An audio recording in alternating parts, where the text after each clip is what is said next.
It's Saturday, March the 26th, sailing into the Beaujolais wine region. It's a foggy day on the boats on the Salem River.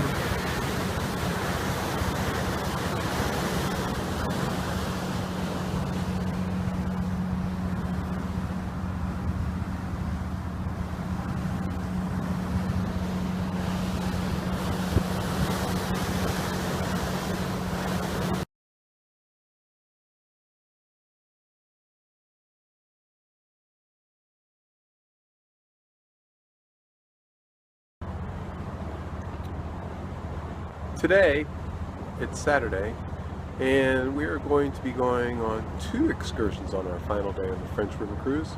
First thing we're doing is we're going to a winery, and then we're going to go out in the vineyards as we understand it. Hoping to have a group picture taken there.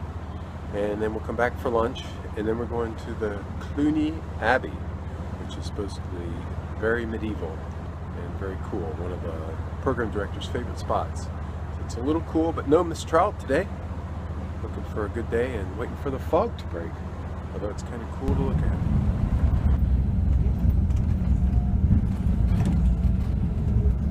Qui a été créé au milieu du 19e siècle par un polytechnicien.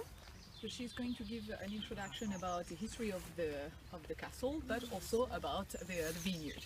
So the history started a long time ago, in the mid-19th century, by a man. Polytechnicien. Now that's an engineer. Yeah.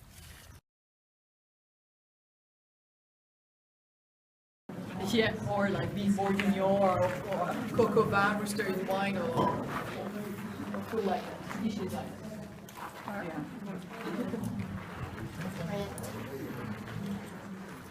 Yeah.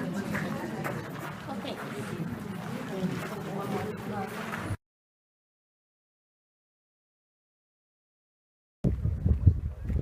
In the Beaujolais wine country, this is the famous Moulin au Vin, which is used on the logo of all the really expensive wines.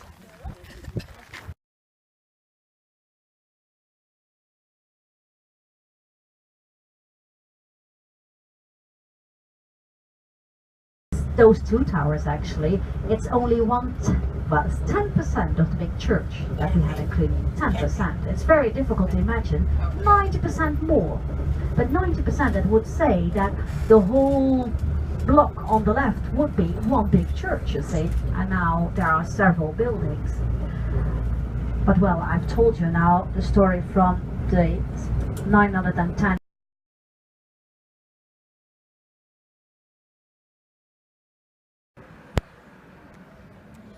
We're at the Cluny Abbey Monastery, the Cluny Monastery.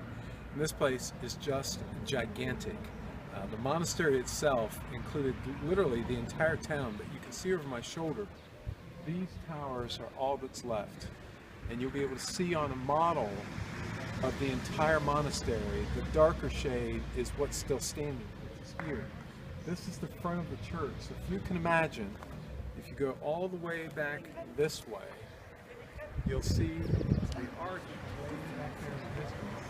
That's the gateway into the monastery. And the steps, you enter the church, and down all those steps, you walk towards us, and as you come towards us, you'll be walking up the aisle of the monastery until you get back to where I am, and I'm about in the middle of the cathedral, and then the front of the monastery is right there. Over to this side is the cloisters where the monks would live. You can't see them from here. It's just enormous. It was built in the 12th century. It's just been a really, really fascinating day.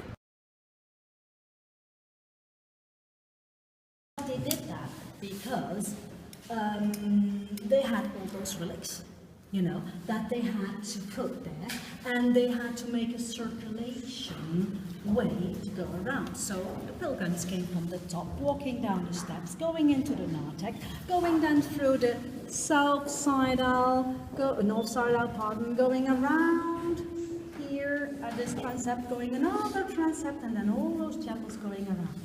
But that's not the only reason. 400 monks were 400 priests, and every priest to do mass, normally every day. Impossible. How can you give an altar to 400 priests every day? Impossible. In Cluny it's mentioned only once per week was enough. This is inside the one tower. It's still remains. You just can't imagine how big this is.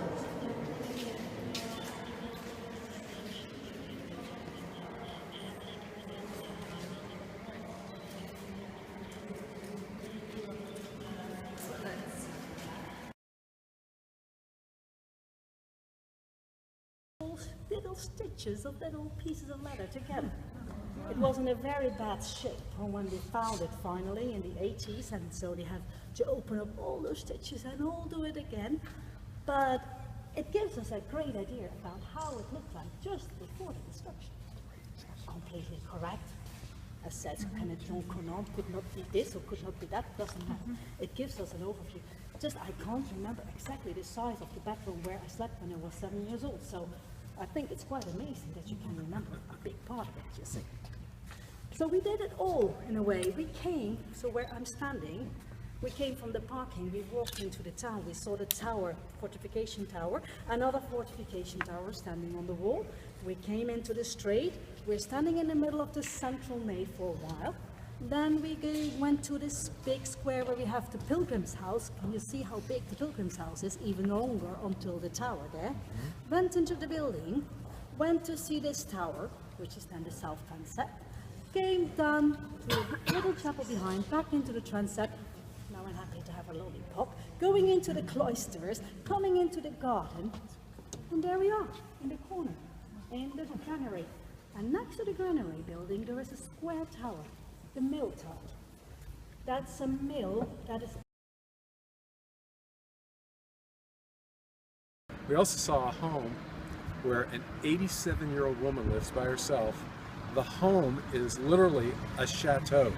And we posed for a picture there. It's been a great day. It's our last day. One woman is one woman is 87. See the one in the shower curtain? That's how young she is.